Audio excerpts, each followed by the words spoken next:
JP, JP. சொல்லுங்க ஏசப்பா. என்னப்பா என்ன பார்த்த உடனே போனை எடுத்து வச்சிட்ட?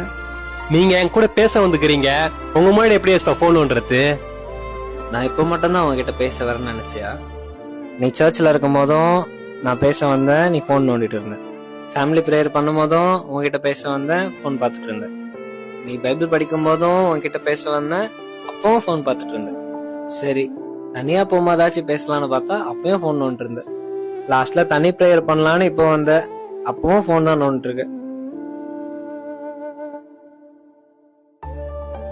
உங்க தேவைக்காக இந்த போனை உருவாக்கக்கூடிய ஞானத்தை கொடுத்ததே நான் தான். ஆனா இந்த போனை வச்சு எனக்கு பிரியமில்லாத காரியங்கள் நிறைய செய்றீங்க. கடைசியில இந்த போனை ஒரு விக்கிரகமாவே மாத்திட்டீங்க.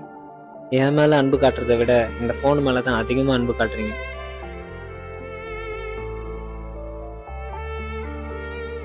மகனே, நான் உன்னை ரொம்ப அதிகமா நேசிக்கிறேன். அப்படி நேசிச்சதுனாலதான் பரலோகத்தையே விட்டு இறங்கி வந்தேன். தெய்வ சாயலை விட்டு மனித சாயலுக்கு வந்தேன். மனுஷ சாயல் ஆனதுக்கு அப்புறம் என்னை காரி துப்புனாங்க. உனக்காக நிறைய அவமானங்கள் பட்டேன். என்னை தலையிலே கொட்டுனாங்க. சாட்டையில என்னை அடிச்சாங்க. அந்த சாட்டையில இருந்த முள்ளுங்க என் தோலெல்லாம் கிழிச்சுது. என் உடம்பு ஃபுல்லா ரத்தம், என்னுடைய கடைசி சொட்டு ரத்தம் வரைக்கும் சிலுவையில உனக்காக நான் கொடுத்தேன். என்னை கொஞ்சமாச்சு நேசி மகனே. உன்னுடைய அன்பு எனக்கு வேணும், நீ எனக்கு வேணும். ஏசப்பா, உம்மை மறந்து வாழ்ந்தவன் தான், அது உமக்கே தெரியும்.